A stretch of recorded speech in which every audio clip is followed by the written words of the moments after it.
नमस्कार. राजकीय पंचनामा या सदरामध्ये मी जयेश निर्मळ पुन्हा एकदा आपलं सगळ्यांचं खूप खूप स्वागत करतो. आपण गंगापूर विधानसभेचा इतिहास जाणून घेत आहोत आणि आजच्या या भागामध्ये आपण 1980, 1985 आणि 1990 या 3 विधानसभा निवडणुकीबद्दल माहिती जाणून घेणार आहोत. तर 1978 ला अस्तित्वात आलेलं कोलोदो सरकार 1980 ला बरखास्त करण्यात आल्याने महाराष्ट्रामध्ये पहिल्यांदाच विधानसभेच्या मध्यावधी निवडणुका जाहीर करण्यात आल्या आणि त्या निवडणुकीमध्ये अपेक्षेप्रमाणे अर्ज काँग्रेसकडनं विद्यमान आमदार ॲडव्होकेट लक्ष्मण मनाळ यांना उमेदवारी जाहीर करण्यात आली.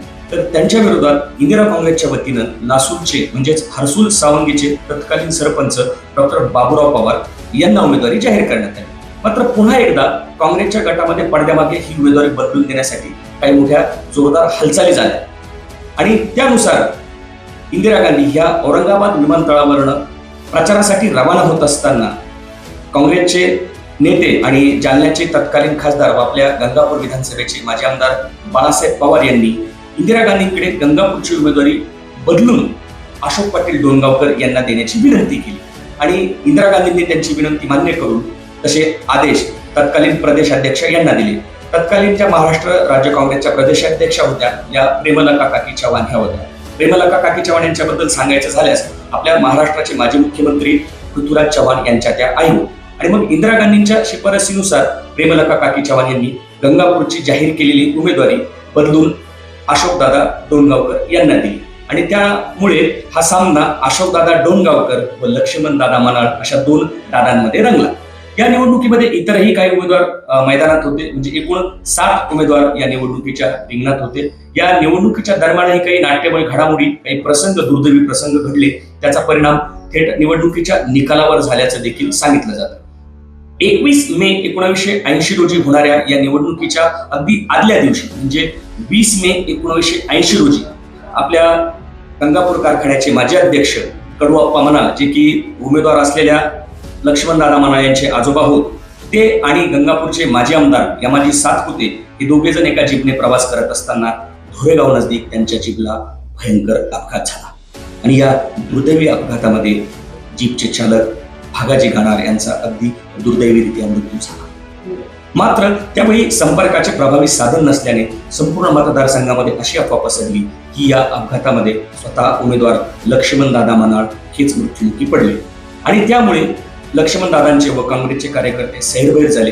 अनेकांनी मिळेल त्या साधनाने घाटी औरंगाबाद इथे धाव घेतली, काहींनी लक्ष्मणदादांच्या निवासस्थानी धाव घेतली. त्याचा परिणाम असा झाला की बऱ्याच जणांना वाटलं की आता स्वतः उमेदवार या अपघातामध्ये मृत्युमुखी पडले, त्यामुळे कदाचित ही निवडणूक रद्द होऊ शकते किंवा आपण मतदान कशाला करायचं, अशा बऱ्याच अफवा पसरल्याने अनेक काँग्रेस जणांना, अनेक जे दादांचे कार्यकर्ते होते त्यांना मतदान करता आलं नाही किंवा त्यांनी मतदान केलं नाही आणि त्याचा परिणाम निकालावर झाल्याचं सांगितलं जातं. मग निकालानंतर अशोकदादा डोणगावकर यांना 23,126 तर ॲडव्होकेट लक्ष्मणराव मनाळ यांना 16,041 तर सीपीआयचे जिल्लू मामू यांना 6,644 व अपक्ष उभा असलेले पारसकुमार ठोळे यांना 7,383 एवढी मतं मिळाली आणि ॲडव्होकेट लक्ष्मणदादा मनाळ यांचा 7,085 एवढ्या मतांनी पराभव झाला आणि गंगापूर तालुक्याला एक नवीन नेतृत्व अशोकदादा डोणगावकर यांच्या रूपाने मिळालं. पुढे चालून अशोकदादा यांनी आपल्या राज्याचं राज्यमंत्रीपदही भूषवलं होतं. 1995 ते अपक्ष निवडून आले होते.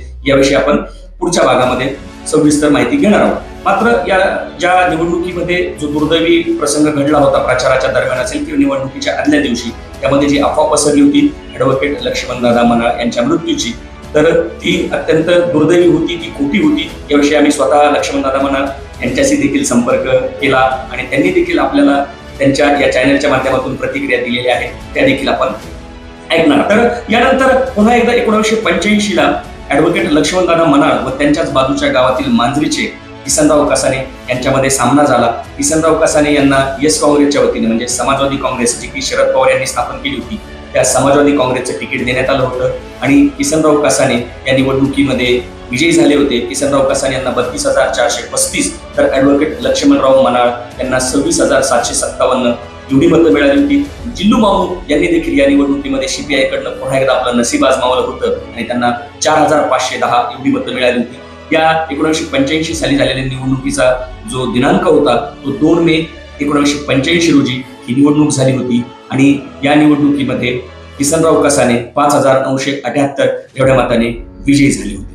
दरम्यानच्या काळामध्ये महाराष्ट्रामध्ये पूर्ण देशामध्ये हिंदुत्वाची लाट पसरली होती आणि त्यामुळे पुढच्या निवडणुकीमध्ये भाजप व शिवसेना या युतीचे एक समीकरण उदयास आलं 1990च्या आणि गंगापूरमध्ये देखील शिवसेनेच्या वतीनं नौखे असलेले कैलास पाटील यांना उमेदवारी दिली. त्यांच्या विरोधात माजी खासदार साहेबराव पाटील डोणगावकर व माजी आमदार अपक्ष उभा राहिलेले अशोकदादा डोणगावकर यांनी नशीब आजमावलं होतं. मात्र या सगळ्या एकंदरीत लाटेमध्ये नौखे असलेले कैलास पाटील हे विजयी झाले. त्यांनी काँग्रेसच्या तिकीटावर उभा असलेले साहेबराव पाटील डोणगावकर यांचा पराभव केला होता. कैलास पाटील यांना 43,233 तर काँग्रेसच्या तिकीटावर उभा असलेले साहेबराव पाटील डोणगावकर यांना 33,024 एवढी मतं मिळाली होती. अपक्ष उभा असलेले अशोकदादा डोणगावकर यांना 22,620 एवढी मतं मिळाली होती. 27 फेब्रुवारी 1990 रोजी झालेल्या या निवडणुकीमध्ये गंगापूर विधानसभा मतदारसंघावर पहिल्यांदाच शिवसेनेचा भगवा कैलास पाटील यांच्या रूपाने फडकला होता आणि त्यांनी 2 दिग्गज डोणगावकरांचा पराभव करून या ठिकाणी आमदारकी मिळवली होती. शिवसेनेचे गंगापूर विधानसभेचे पहिले आमदार होण्याचा त्यांना मान मिळाला होता. मात्र या दरम्यान जे सरकार स्थापन झालं 1990च्या विधानसभा निवडणुकीमध्ये त्या निवडणुकीच्या नंतर विधानसभेचं विरोधी पक्षपद न मिळाल्याने नाराज झालेले शिवसेनेचे छगन भुजबळ यांनी काही आमदारांसह शिवसेनेला जय महाराष्ट्र केला होता आणि त्यांनी काँग्रेसमध्ये प्रवेश केला होता. यामध्ये गंगापूरचे आमदार कैलास पाटील यांचाही समावेश होता आणि शिवसेनेला आपला पुढचा आमदार निवडून आणण्यासाठी 9 वर्ष वाट पाहावी लागली होती. याविषयी आपण आपल्या पुढच्या भागामध्ये आढावा घेणार आहोत. आपल्याला आजचा भाग कसा वाटला याविषयी आपण प्रतिक्रिया कळवाव्यात ही आपल्याला नम्रतेची विनंती आहे. मी पुढच्या भागामध्ये 1995, 1999 आणि 2004 या 3 विधानसभा निवडणुकींचा इतिहास आपल्यासमोर मांडणार आहे. तोपर्यंत आपल्या सगळ्यांची रजा घेतो. धन्यवाद.